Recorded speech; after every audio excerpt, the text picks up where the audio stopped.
This road always reminds me of a squirrel. Fate. At this section here, a squirrel ran out in front of me and I hit it. There's nothing I could do. Well, I could have swerved into the barrier, but you know, that could have been more injury for me, so I just hit the squirrel. When you wake up in the morning and you think it's time to get up, and then you look at your clock and it's 3 o'clock, that's exhilaration. Or when you wipe your arse and it's clean on the first wipe. Hello everybody and welcome to Driving with Goldbridge, which is basically going for Goldbridge in a car. Wouldn't work on a motorbike, too noisy. But lots to get into. I'm sure we've got some people coming across from the United stand, because I did say that an ex-United player had been a bit of a shit about me in the last couple of weeks. So we'll talk about that, backstabbing in this industry again. But it's actually been quite a good week. I feel quite good. You know, United have done well this week. It's been a busy week. Some personal achievements as well. Not like in the bedroom or anything like that. Nothing like that. But yes, it's been quite good. And I wouldn't say feeling good is foreign, but real feeling good.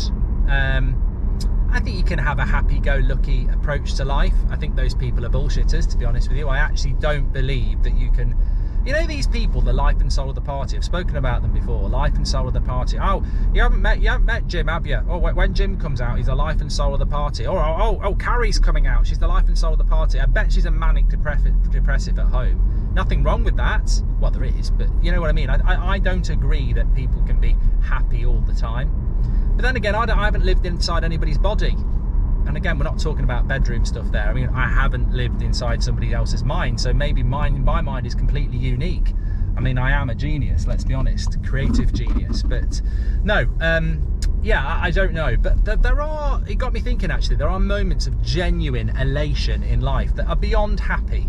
You know, like sometimes you order you order your steak and chips at the pub and they bring you out more chips than your wife or your best mate, and you just feel like, haha. Or, you know, your favourite song comes on the radio. They're happy moments. Or Liverpool lose. But, you know the exhilarating happy moments. I mean, some of you might not have had them, but I'm talking like when you score a goal in a game. I mean, it's great to score a goal at lunchtime at school and stuff like that. Not that I'm doing that now. That would be very odd. You know, 50-year-old man scoring goals at lunchtime in a school playground. I'd probably get booted out. And I'm not 50 anyway. But, yeah, you know, I mean, like, scoring a goal in a proper game. I mean, imagine what it's like for a Rashford or a I nearly said a Shearer. He couldn't score anything now. But no, imagine what it's like to score a proper goal like Harry Kane or anything like that. I mean, it must be fantastic. But you know, that's that sort of exhilaration. Or you know, when a girl fancies you, when you find out a girl fancies you, and you know.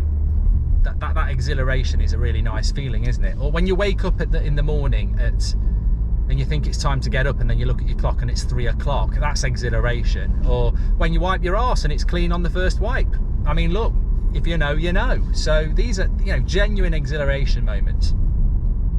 And I must just say as well, when I say when a girl likes you, I'm talking about, you know, women. But unless you're a lesbian, that's fine. But if you like men, like you're a female or a homosexual male or whatever else there is out there in the world, what I'm genuinely talking about is when someone you like fancies you. When you get over the, you know, for some people, when you get over the shock, oh my God, they do. But no, that's exhilaration, isn't it? Yeah, those moments aren't. I mean, if you can have those things every day, great. I mean, you'd have to be a bit of a player, wouldn't you? You know, yesterday's girl would be gone. Oh, someone else likes me now. But yeah, genuine exhilaration is it's few and far between, I suppose, isn't it? Unless you're very lucky. So yeah, you can be happy, but I don't think anyone's happy all the time. But those genuine exhilaration moments are great, aren't they? And I've had a good week. So I hope you have had a good week as well. Although I will get straight into this. There was I was speaking to, well, basically the story is this. So somebody who I work with was at an event a couple of weeks ago, right? And basically they're at this event, and this ex player comes up to them and, you know, says, how are things? which they thought was a bit odd. And then they said, yeah, good, I'm working with Goldbridge now. And they went, oh. And they were like, oh, what do you mean? He went, oh, why are you working with him? He's a Forest fan. This is an ex-player, right? He's a Forest fan, and he makes things up. And they said, well, he's not a Forest fan. And what has he made up? Oh, yeah, like that Ronaldo thing. The Ronaldo thing that he said other people left early. So this was a pre-season game, wasn't it? When Ronaldo left early and he got the blame, etc. So we on the United stand said that other people left with him and they had permission, because in the first 24 hours after that, even Sky reported that, because that was the story. And then 3 days later, Erik ten Hag came out and said they didn't have permission, but it wasn't just Ronaldo. So this ex-player is talking to somebody who I work with, saying, yeah, Goldbridge is a Forest fan and he makes stuff up. So the person I work with was like, well, he's not a Forest fan, and actually that story was on the news show, and we just react to the news, and they just sort of walked off. And obviously I got told about this, and I was like, oh my god. I was laughing. It made me happy, because I was like, this is somebody who works in the media, who's an ex-player, and they're going up to people who work with me, calling me a Forest fan and calling me a liar. And I'm like, that is how under the skin of these people we are. And I'm like, oh my god, is this your approach to life? You must have been, as a footballer and after being a footballer, completely wrapped up in cotton wool and just told that your breath smells beautiful and your farts smell like perfume, because who behaves like that? It's like playground stuff. When I was at school when I was about 5 and somebody had a better bag than me, and you'd start going, his bag smells of poo. Look at his bag, it looks nice, but it smells of poo. That's the sort of tactics that exist in this industry, that, well, it probably exists in everybody else's industry as well, but I just couldn't believe it. This is somebody who I've never met, I've never had any issue with. They've certainly never met me, and they're going up to people going, he's a Forest fan, and he makes lies up. And I'm like, you're very bitter. And you know what my reaction to that sort of thing would be? Don't judge a book until you've read it, and also maybe meet the book and have a conversation with it instead of being jealous and bitter. But it runs through this industry, unfortunately. And the reason I tell the story is because all that glitters ain't gold. And a lot of these people who sit in front of you on the TV with a big smile on the face, pretending to be a person of the people, they're not. They're just very, very bitter, jealous people, aren't they? I mean, look, I've never met them, so I'm not going to judge them, but I think it's very odd behaviour. And come one, come all. You know me, I'm more than happy to sit down and have a conversation with people about football, because I'll get into disagreements with people I've never met. But like, I don't like George Ezra. I can't stand his music. It's like witchcraft. You hear a George Ezra song and that's your day ruined. I mean, I've not even heard Green Green Grass yet, and it's, as soon as I mention George Ezra, my brain's going, green green grass, blue blue sky. I've not even heard it. He's an evil genius, George Ezra. He writes songs with these catchy tunes that just stay in your head forever. But I don't dislike the guy. I dislike his music because of the impact it has on my mental health. But I bet he could be a really nice guy. I could meet him and go, let's have a pint. Let's exchange messages. He might be a really nice guy. I just don't judge people without meeting them, even if they do things that I find irritating. So, but there are people who will decide that they don't like you because somebody's told you something else. It's crazy.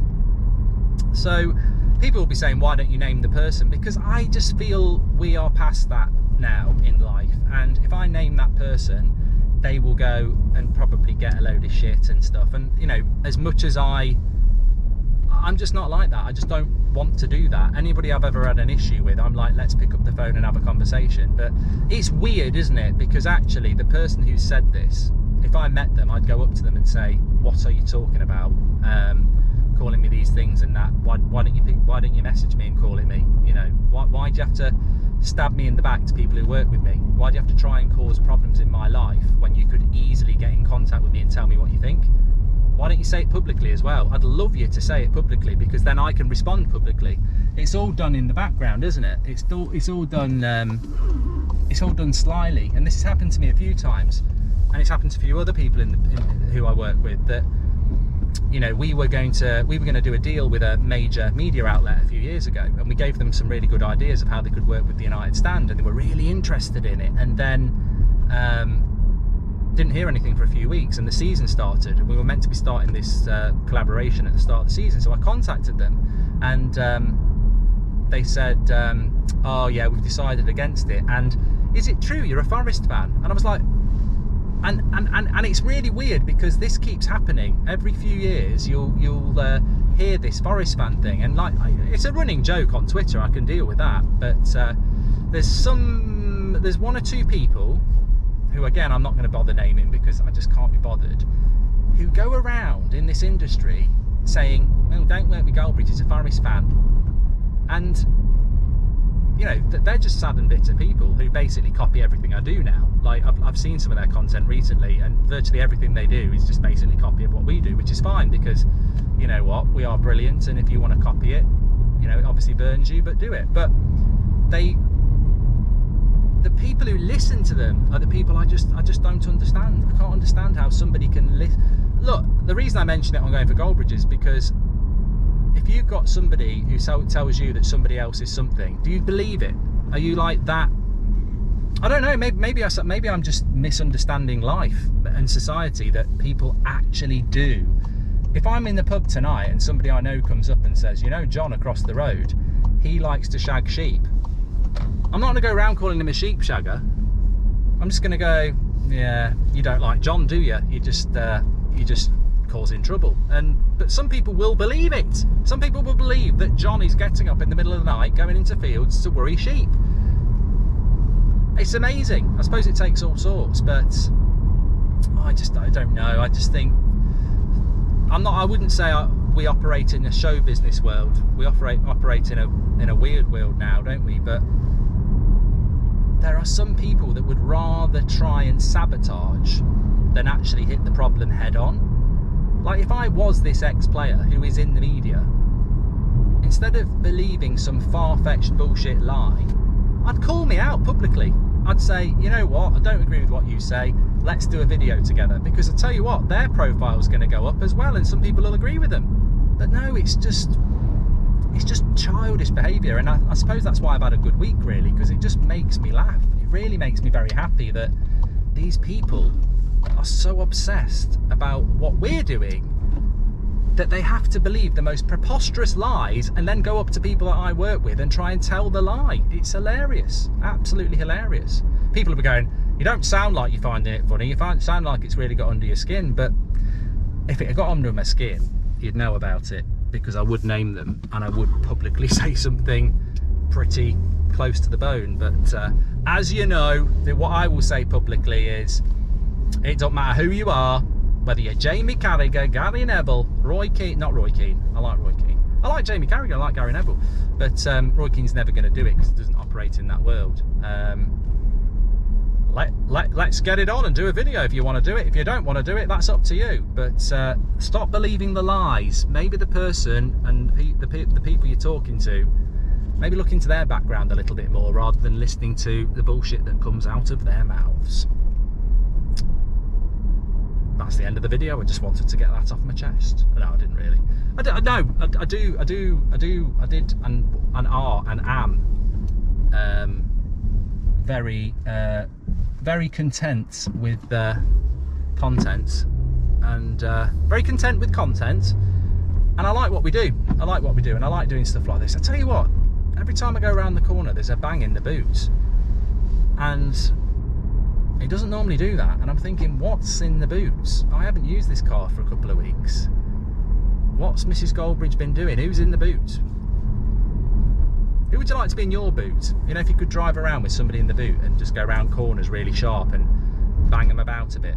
I'm not saying kidnap them or anything like that. I'm just saying they're in the boot, we don't know why they're there, and they're going, Goldbridge, let me out. No, George, I hate the green grass. You can suffer for 10 minutes. As long as you've got plenty of oxygen to breathe, just, you know, no, I'm only joking. I wouldn't do that. I wouldn't do that. As I say, he might be a nice guy to go for a pint with. Have you ever done that, though? Have you ever met somebody? Have you ever taken an instant dislike to people and then you end up meeting them and you're like, even though you want to dislike them, they're actually okay.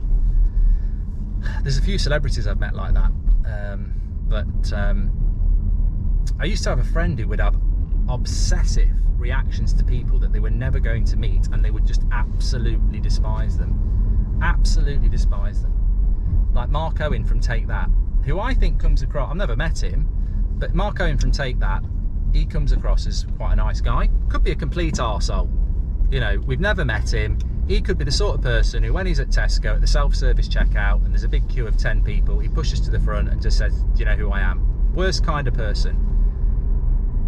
Just clarifying that we don't know that Mark Owen pushes through the queue at Tesco. I'm giving an example. He might be a really nice guy, and probably is, but one of my friends, there was a few people, but Mark Owen, he just couldn't stand him.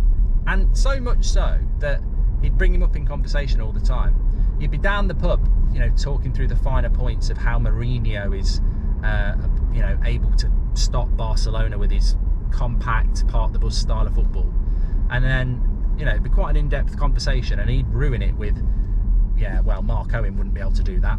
There's no way Mark Owen could coach Inter Milan to the Champions League. Sorry, I was going to indicate and I didn't.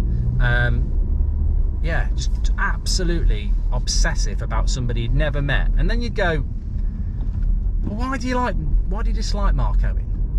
Oh, I just can't stand his hair. I can't stand his hair and his smug face when he's dancing and smiling to the camera.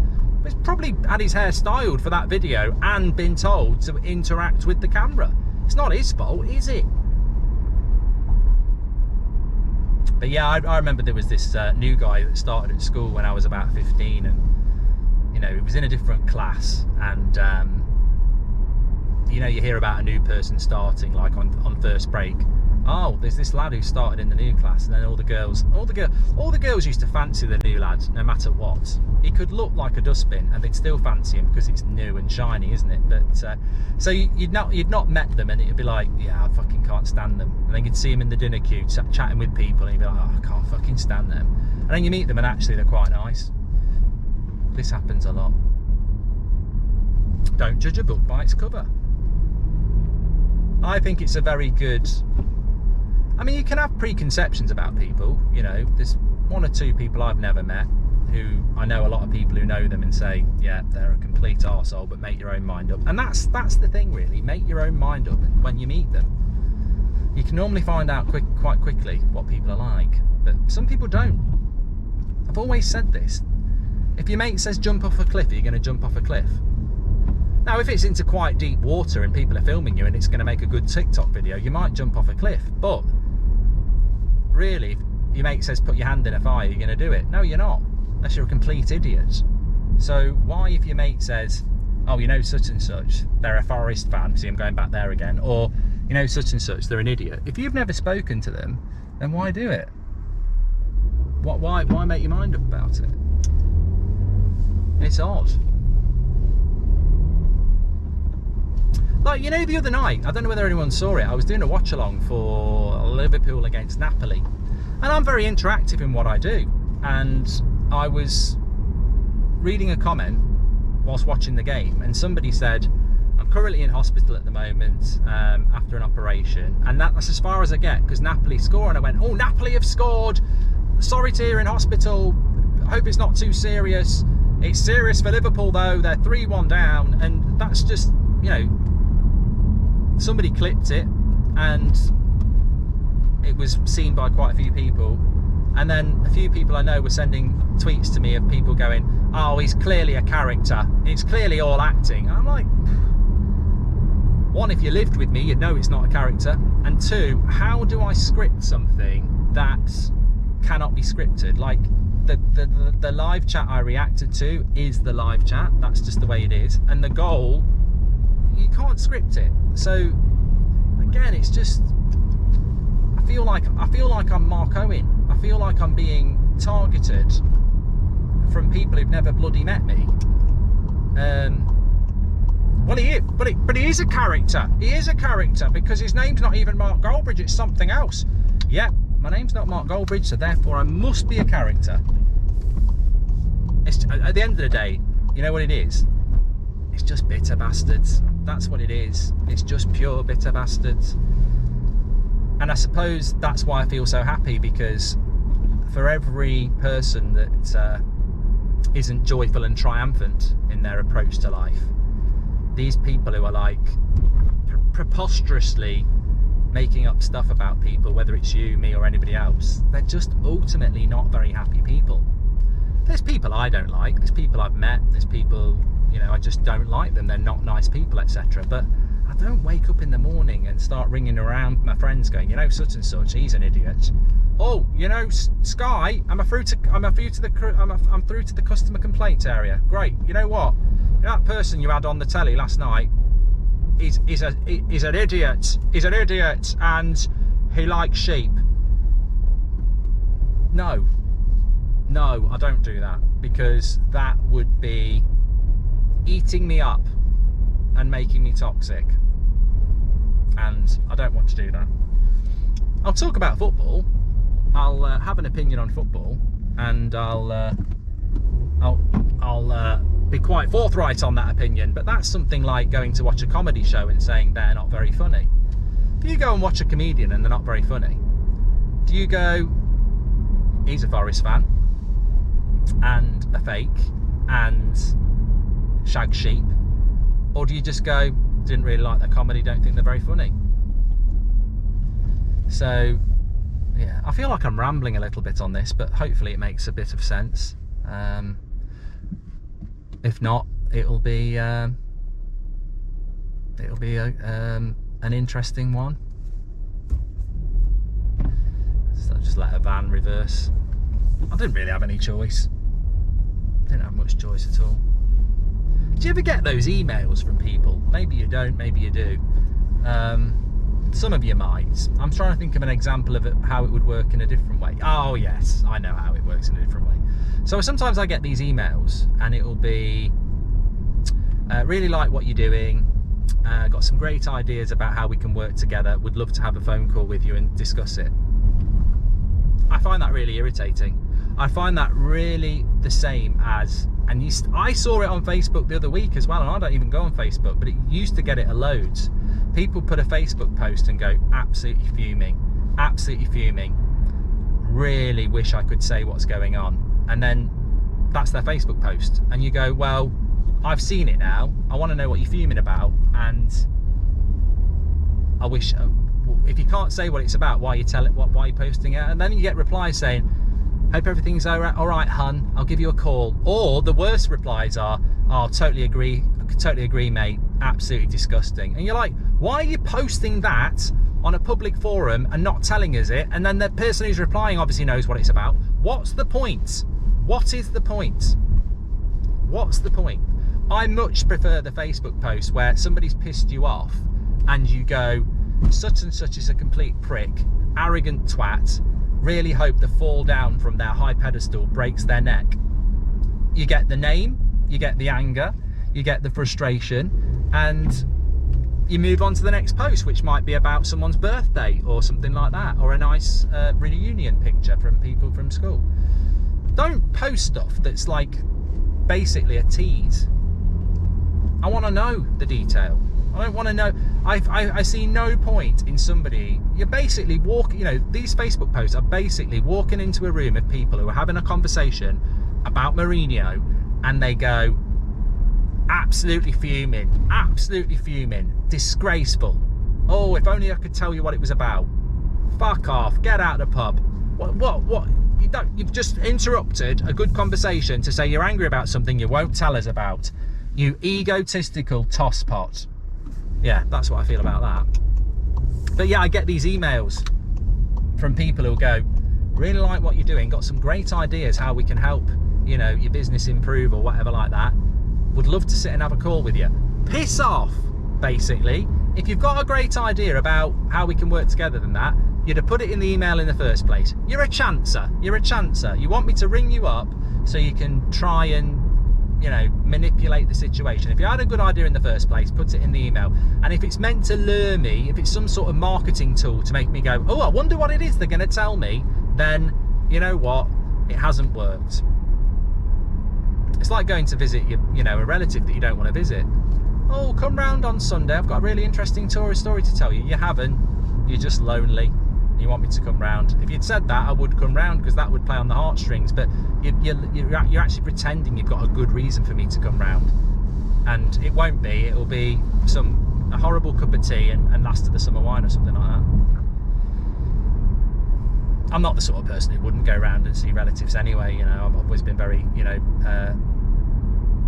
good at that. But yeah, these people, they know who they are. They're chancers, trying to lure you in. Get out. Get out.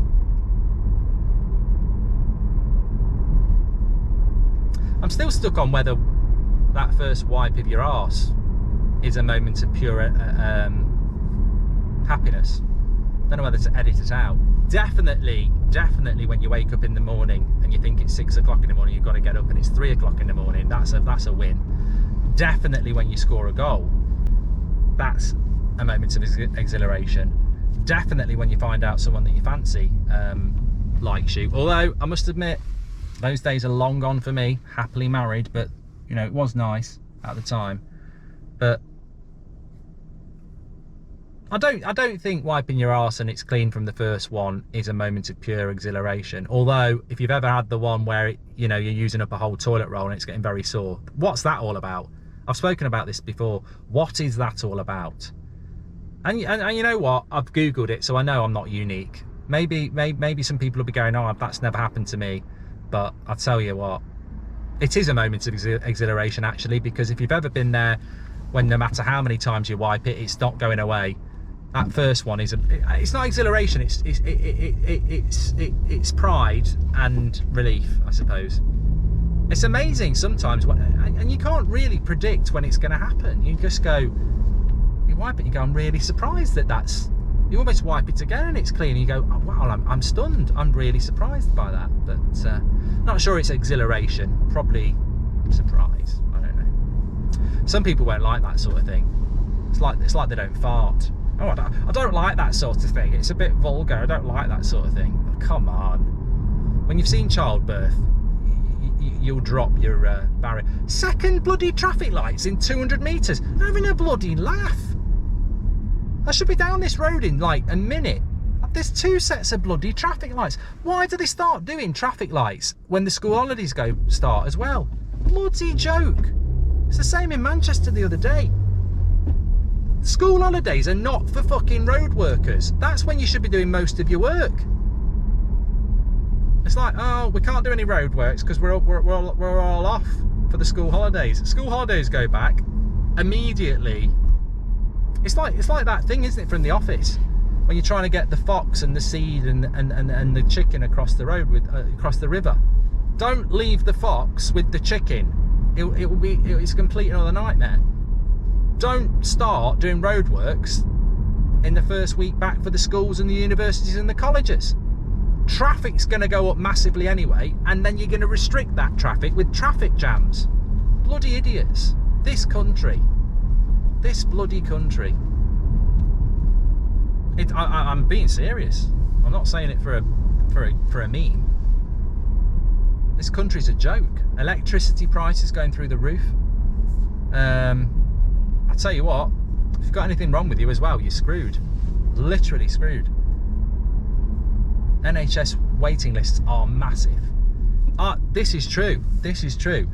I'd forgotten about this a year ago. I'm calling this out. You know, if I can do anything to help the political landscape of this country, I'll call it out, right? A year ago, I went to the doctors because I was getting pain in my left breast. I didn't think it was breast cancer or anything like that, although men can get it. So, you know, check down there for lumps and your breasts for lumps, because it can happen. I was getting pain there after eating like certain sort of foods. It was probably indigestion, but it was getting on my nerves, and I thought at the end of the day, that's what the NHS is for me to, you know, get second opinions on things that are concerning me. So they ended up saying like, okay, let's get it checked out, we'll refer you to a specialist. It has stopped for the last 9 months, so it probably was just indigestion, but I've not had the letter through from the specialist. A year later. What if that had been something serious? And that's on the NHS. It's just, the queues are ridiculous. Absolutely ridiculous. I don't blame you if you switched off 2 minutes ago for that, because that was quite but it's true. It's true. I worry about people who've got real problems. Yeah, I'm not gonna end it on that. Let's end it on a positive. Let's go back to wiping your arse and whether it's an exhilarating moment or not when it's clean on the first wipe. But on that bombshell, I think I'll stop it. I don't know what that video was like. The comments will decide, but I hope you've enjoyed it. And yeah, that's driving with Goldbridge for another week. Let me know if you want more. Speak to you in a bit. This road always reminds me of a squirrel. Fate. At this section here, a squirrel ran out in front of me and I hit it. There's nothing I could do. Well, I could have swerved into the barrier, but you know, that could have been more injury for me. So I just hit the squirrel, and it did die instantly. And actually, there was nothing I could do about it, because it ran straight in front of it, and I was only doing about 30. And I think the number plate hit it on the head, so it would have been quick. Because when I picked it up off the road, because I do go back and pick it off the road, a lot of people don't. When I went back and picked it up, it was instantly dead, but it had no marks on it.